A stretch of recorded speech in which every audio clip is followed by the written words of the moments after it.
स्वागत है आप सभी का एजुकेशन की 98 यूट्यूब चैनल में। फ्रेंड्स, अगर आपने अभी तक हमारे यूट्यूब चैनल को सब्सक्राइब नहीं किया तो सब्सक्राइब कर लें और बेल आइकन को ऑल प्रेस जरूर करें, क्योंकि फ्रेंड्स अभी की क्लास जो चल रहा है वो एसएससी जीडी 2022-23 का महायज्ञ क्लास चालू है गाइस हमारे यूट्यूब चैनल में।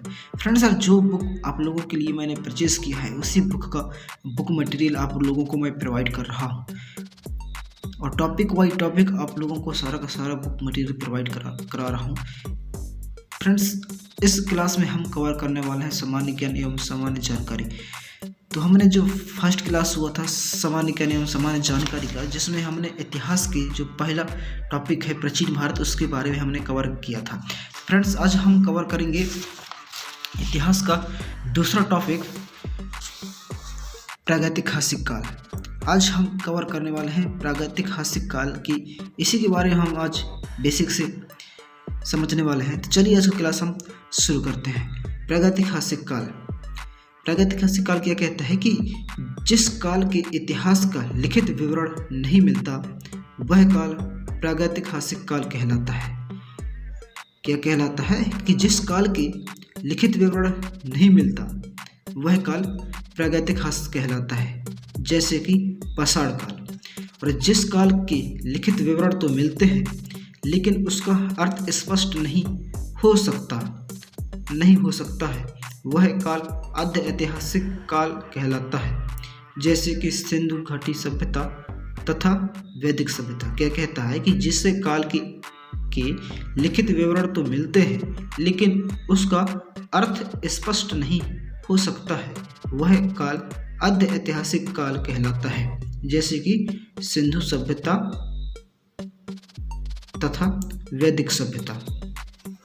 और जिस काल से लिखित साक्ष्य का स्पष्ट विवरण प्राप्त होता है वह काल ऐतिहासिक काल कहलाता है, जैसे कि जनपदों के बाद का काल 6वीं सदी ईसा पूर्व से।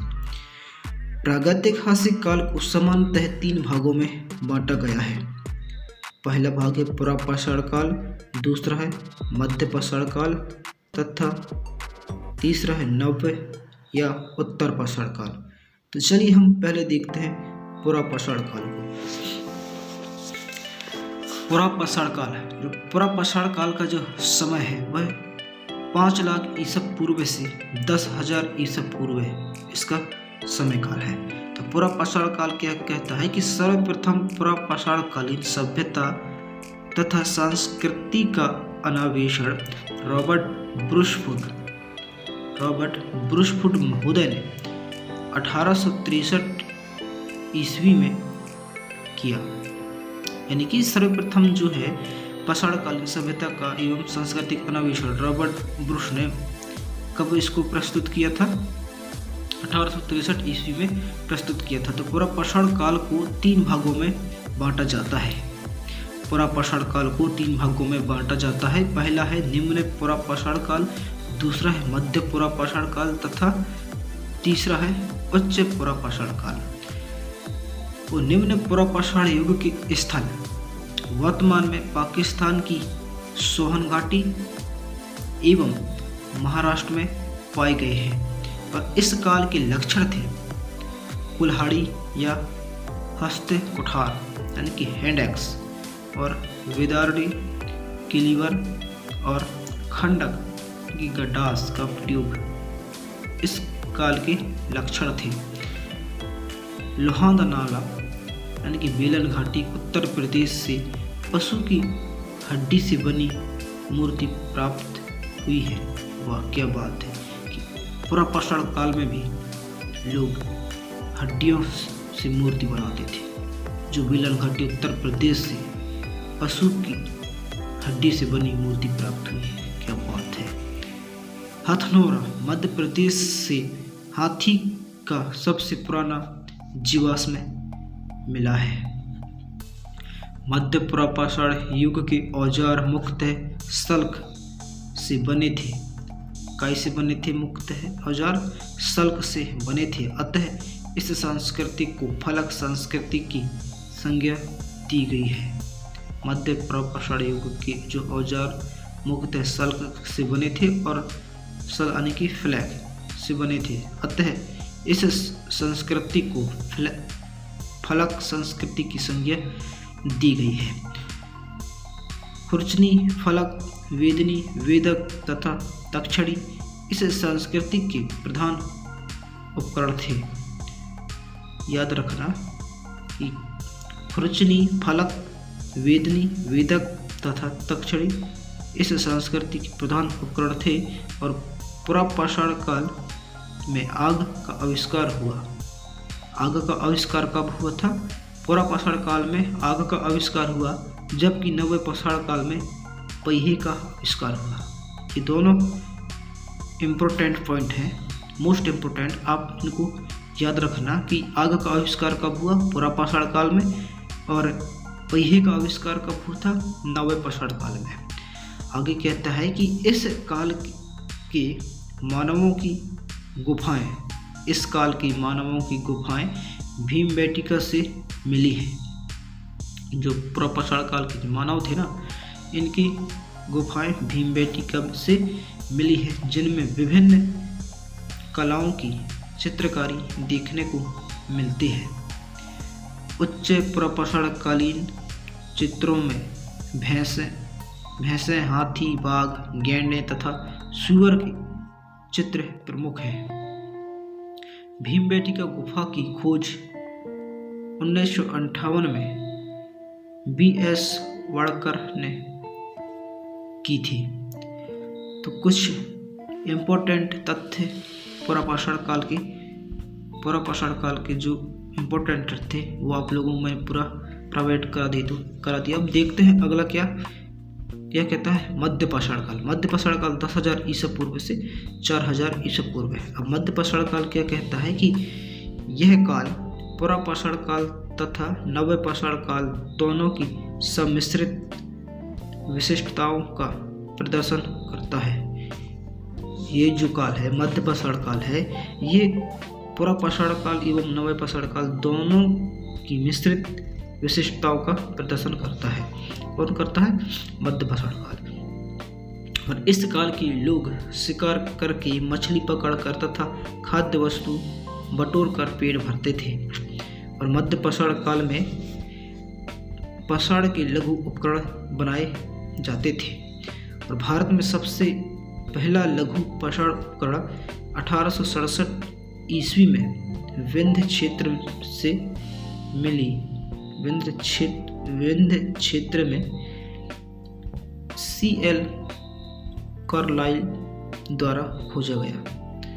किसके द्वारा खोजा गया था? CL कार्लाइल द्वारा खोजा गया था।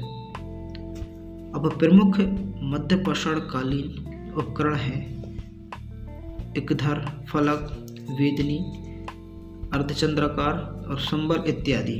ये प्रमुख मध्यकालीन उपकरण है और मध्यपाषाण कालीन उपकरण थे।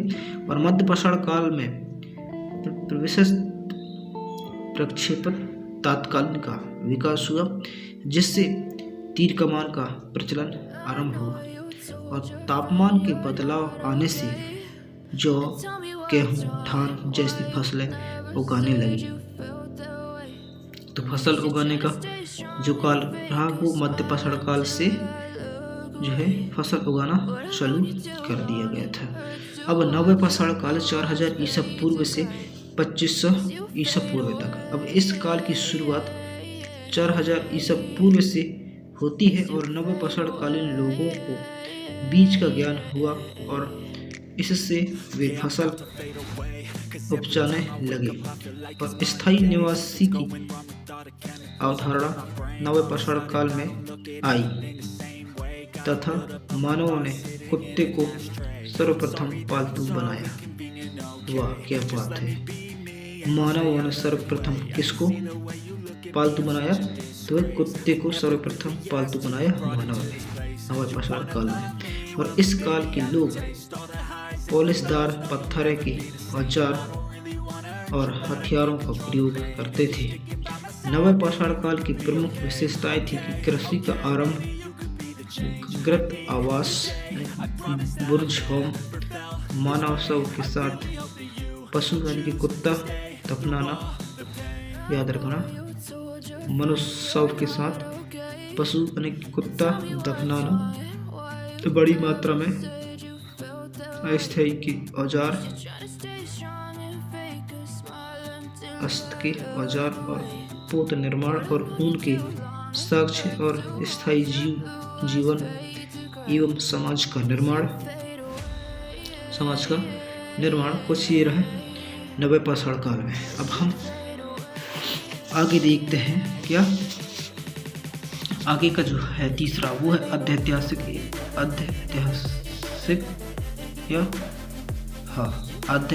काल। अब अध्यैतिहासिक काल क्या बोलता है, इसी का है नवे पाषाण काल या अध्यैतिहासिक काल। तो अध्यैतिहासिक काल को दो भागों में बांटा जाता है। अध्यैतिहासिक काल को दो भागों में बांटा जाता है। उत्तर पाषाण काल जो 3500 ईसा पूर्व से 1200 ईसा पूर्व, और दूसरा है लौह काल जो 1000 ईसा पूर्व से 600 ईसा पूर्व। अब ताम्र पाषाण काल मुक्त है, ये ग्रामीण संस्कृति थी।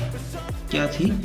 ये ग्रामीण संस्कृति थी और इससे कृषक संस्कृति, पशु चरित्र संस्कृति एवं क्षेत्रीय संस्कृति भी कहा जाता है। क्या बोलते हैं कि प्रमुख जो है ताम्र पाषाण काल मुक्त है, ये ग्रामीण संस्कृति थी और इसे कृषक संस्कृति, पशु चरित्र संस्कृति एवं क्षेत्रीय संस्कृति भी कहा जाता है ताम्र पाषाण काल को। अब ताम्र पाषाण कालीन लोग तांबे और पाषाण यानी कि पत्थर का साथ साथ प्रयोग करते थे। यह भारत में कई संस्कृतियों का आधार बना। दक्षिण पूर्व राजस्थान की संस्कृति को आहार संस्कृति या आहाड़ कहा जाता है। आहाड़ का प्राचीन नाम ताम्रवती था। याद रखना, पूछा जा सकता है कि आहार का प्राचीनतम नाम क्या था। तो आहार का प्राचीनतम नाम ताम्रवती था। नवदा, टोली, एरड़ और नगदा मचलावा संस्कृति के प्रमुख स्थल हैं।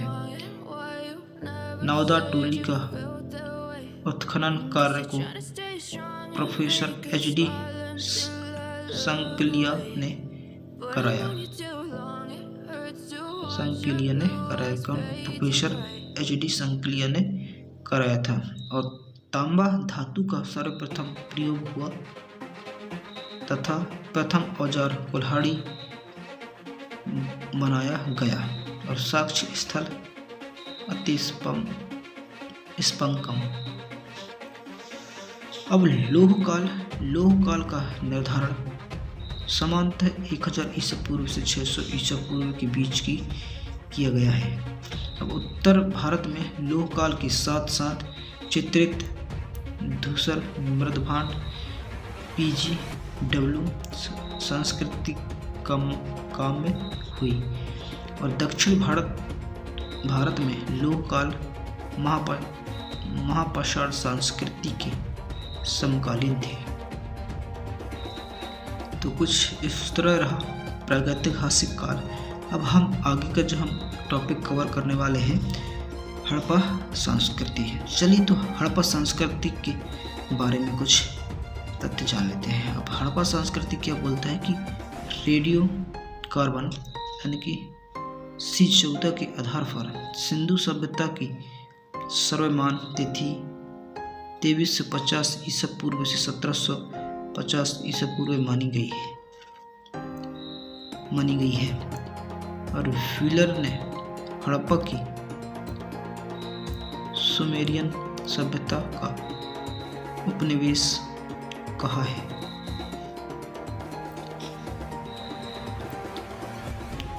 व्हीलर ने हड़प्पा को सुमेरियन सभ्यता का उपनिवेश कहा है। और सर जॉन मार्शल सिंधु सभ्यता शब्द का प्रयोग करने वाला पहला पुरातत्वविद थे। यानी कि सर जॉन मार्शल सिंधु सभ्यता शब्द का प्रयोग करने वाले पहले पुरातात्विक थे और सिंधु सभ्यता को कांस्य युग में रखा गया है। सिंधु सभ्यता को कांस्य युग में रखा गया है और हड़प्पा सभ्यता में 4 प्रजातियों के अस्तित्व प्राप्त हुए हैं। इनमें से सर्वाधिक संख्या भूमध्य सागरीय लोगों की थी और इसके अलावा प्रोटो ऑस्ट्रेलियो मंगोलॉयड तथा अल्पज्ञानी लोगों का भी निवास था। यहाँ निग्रो जाति के लोग रहते थे और सिंधु सभ्यता की लिपि ये भाव चरित्रात्मक थी और यह लिपि दाईं से बाईं ओर और बाईं से दाईं ओर लिखी जाती थी। सिंधु सभ्यता के लोगों ने नगरों तथा घरों के विन्यास के लिए ग्रिड पद्धति अपनाई थी और घरों के दरवाजे एवं खिड़कियां सड़क की ओर न खुलकर पीछे की ओर खुलते थे।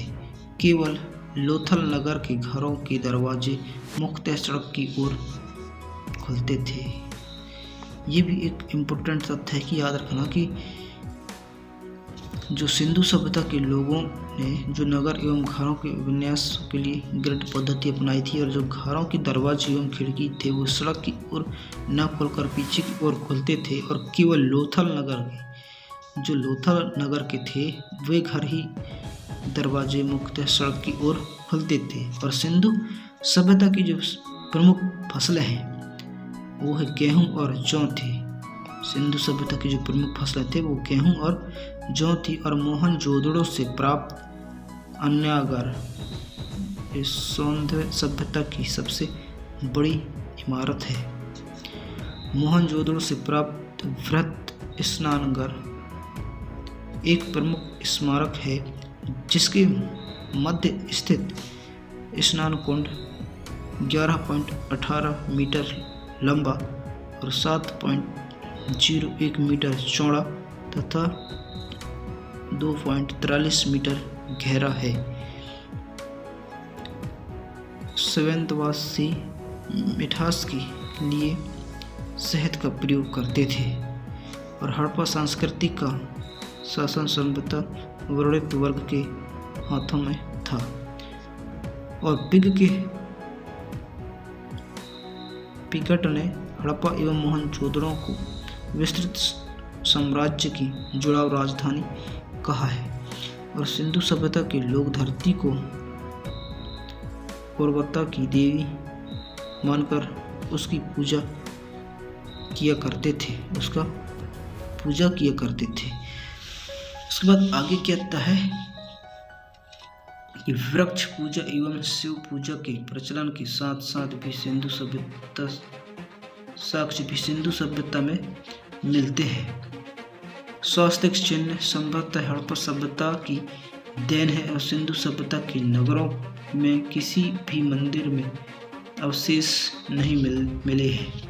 सिंधु घाटी के लोग पशुपति का पूजा किया करते थे और सिंधु सभ्यता में मातृ देवी की उपासना सर्वाधिक प्रचलित थी। पशुओं की कुबड़ वाला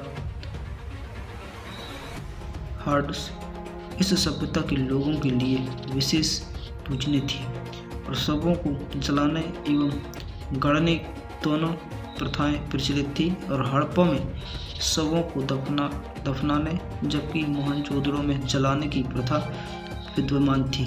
लोथल एवं कालीबंगा में युग में संबंधियाँ मिली हैं और आग में पकी हुई मिट्टी को टेराकोटा कहा जाता है। आग से पकी मिट्टी को टेराकोटा कहा जाता है और हड़प्पा संस्कृति की सर्वाधिक स्थल गुजरात आने की आज़ादी के बाद में मिले हैं और सिंधु घाटी के लोगों की एक महत्वपूर्ण रचना नृत्यकारी हुई बालिका की मूर्ति है जो कि कांस्य से निर्मित है। मोहनजोदड़ो का अर्थ होता है मुद्राओं का टीला।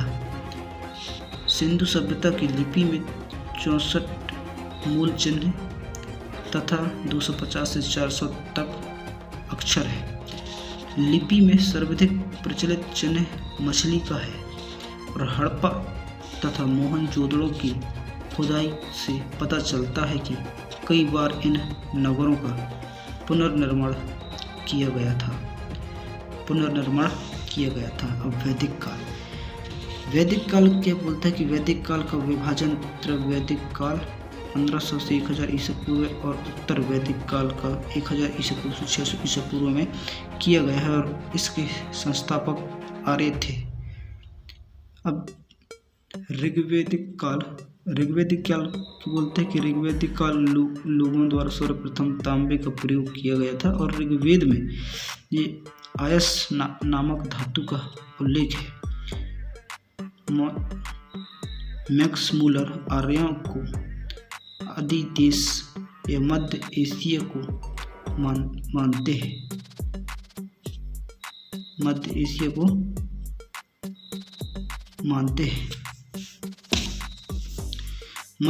को मानते हैं और मैक्स मूलर ने आर्यों का मूल निवास स्थानीय मध्य एशिया को माना है और आर्यों द्वारा निर्मित सभ्यता वैदिक सभ्यता कहलाई है और सिंधु सभ्यता के विपरीत आर्य सभ्यता का एक ग्रामीण सभ्यता थी। उनकी भाषा संस्कृति थी और आर्य समाज ये पितृ प्रधान था और समाज की सबसे छोटी इकाई ये परिवार कुल थी और जिनका मुखिया कुलप कहलाता था। आर्यों की प्रशासनिक इकाई को 5 भागों में बांटा गया था और कुल, ग्राम, विश्व, जन एवं राष्ट्र। ग्राम का मुखिया ग्रामीणी एवं विश्व का प्रधान विस्पति कहलाता था और जन के शासक को राजन कहा जाता था। राजाधिकारियों ने पुरोहित एवं सेनानी प्रमुख थे। राजाधिकारियों में पुरोहित एवं सेनानी प्रमुख थे और सूत्र और रथकार एवं तथा कमांडी नामक अधिकारी ये रत्नीय कहे जाते थे और इनका संख्या राजा सहित करीब 12 हुआ करते थे। अब वैदिक कालीन नदियाँ। अब हम आगे देखने वाले हैं वैदिक कालीन नदियाँ। आगे का जो श्रेणी है वो कहता है क्रम संख्या, प्राचीन नाम और वर्तमान नाम। अब पहला है सिंधु का इंदुस या इंडास। अब सरस्वती का क्या है? सरस्वती ही है। सुद्रित का क्या है? ये सतलज हुआ और विपाशा का क्या हुआ? व्यास हुआ। अगला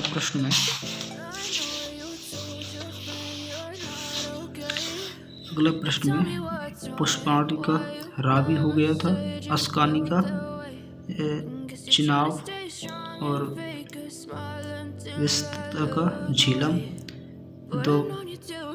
दोस्वती का घग्गर, गोलाम का गोमती, कुंभ का काबुल, सुवस्तु का स्वात, साधनगरी का गंडक। कुछ इस तरह रहा। और अगला जो है क्या बोलता है कि पूर्व द्रौपदी एवं स्पष्ट जनता की गतिविधियों को देखने वाला गुप्तचर होते थे और उग्र क्या बोलते हैं? अपराधियों को पकड़ने का कार्य करते थे उग्र। और सभा एवं समिति राजा को सलाह देने वाली संस्था थी और सभा श्रेष्ठ एवं संभ्रांत लोगों की संस्था थी। ऋग्वैदिक काल में महिलाएं भी सभा एवं विधि में भाग लेती थी। ऋग्वेद में जन शब्द का उल्लेख 275 बार और विश्व 170 बार, सभा 8 बार, समिति 9 बार एवं शूद्र शब्द का उल्लेख 1 बार आया है। ऋग्वेद में 25 नदियों का उल्लेख है, जिनमें से सरस्वती सबसे महत्वपूर्ण तथा पवित्र नदी थी। यद्यपि इनमें गंगा और यमुना का उल्लेख सिर्फ एक बार हुआ है, याद रखना। ऋग्वेद में 7वें मंडल में दशराजयज्ञ युद्ध का वर्णन किया गया है, जो कि पुष्पाणी यानी कि रावी नदी के तट पर सुदास एवं 10 जनों के मध्य लड़ा गया, जिनमें सुदास की विजय हुई। युद्ध के लिए गविष्ट शब्द का प्रयोग किया गया था, जिसका अर्थ है कि गायों की खोज हुई थी, है ना। और विधवा अपने मृतक पति के छोटे भाई देवर से विवाह कर सकती थी, जिसे नियोग कहा जाता था। स्त्रियां शिक्षा ग्रहण करती थी और ऋग्वेद में लोपामुद्रा, घोषा, सिक्ता और अपला एवं शिवावारा जैसी विदुषी स्त्रियों का वर्णन है। ऋग्वैदिक समाज में 3 प्रकार के वस्त्रों का उपयोग होता था: वास्य, अधिवास्य और उषणी। कि अंदर पहनने वाले कपड़ों को नीवी कहा जाता था। ऋण देकर ब्याज लेने वाले व्यक्ति को वेक नोट यानी कि सूदखोर कहा जाता था। आमाजू अविवाहित स्त्रियों को कहा जाता था। अविवाहित स्त्रियों को कहा जाता था। ऋग्वैदिक काल का मुख्य व्यवसाय पशुपालन एवं कृषि था। ऋग्वैदिक काल का मुख्य व्यवसाय क्या था? पशुपालन एवं कृषि था। और कृषि संबंधी प्रक्रिया से संबंधित उल्लेख ऋग्वेद के 4th मंडल से में मिलती है। और चारों आश्रमों का वर्णन सर्वप्रथम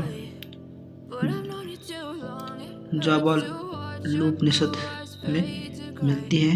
और अतीत को गुहांत कहा जाता था तथा गाय को अघन्या कि न मरने योग्य कहा गया है। आर्यों के प्रमुख देवता इंद्र तथा प्रिय पशु घोड़ा था। वैदिक काल में लोहे को श्याम अश्व तथा तांबे को लोहित अश्व कहा जाता था। आर्यों द्वारा खोजी गई धातु लोहा थी। याद रखना, आर्यों द्वारा खोजी गई धातु लोहा थी। तो अगर क्वेश्चन पूछा जाता है कि लोहा किसके द्वारा खोजा गया, तो आर्यों के द्वारा खोजा गया था। और व्यापारी वर्ग को पड़ी कहा जाता था और कारोबार वस्तु विनिमय प्रणाली पर आधारित था।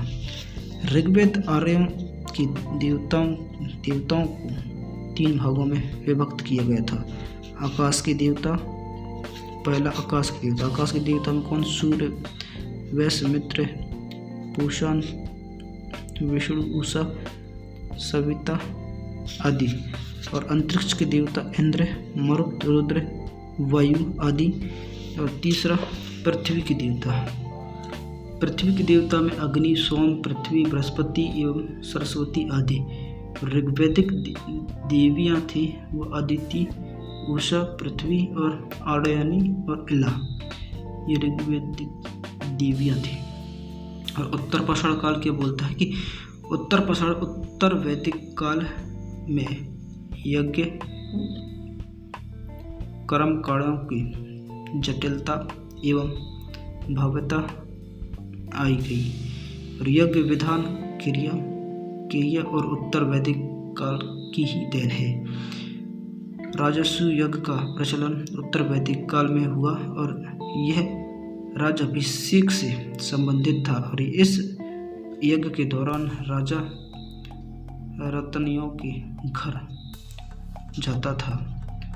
अश्वमेघ यज्ञ शक्ति का ओतक था।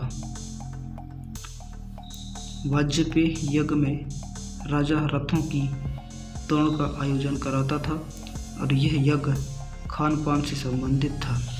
और अग्निष्टोम यज्ञ में अग्नि की पशु बलि दी जाती थी। अग्नि को पशु बलि दी जाती थी। और पुषण ऋग्वैदिक काल में पशुओं के देवता थे। पुषण ऋग्वैदिक काल में पशुओं के देवता थे, जो कि उत्तर वैदिक काल में शूद्रों के देवता हो गए। और उत्तर वैदिक काल में इंद्र के स्थान पर प्रजापति सर्वाधिक प्रिय एवं पुरुष शूद्र के देव थे।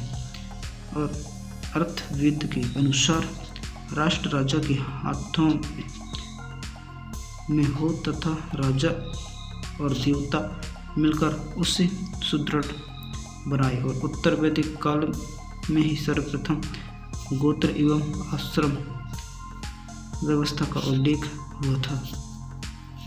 तो फ्रेंड्स, आज की क्लास में बस इतना ही। मिलते हैं अगली क्लास में।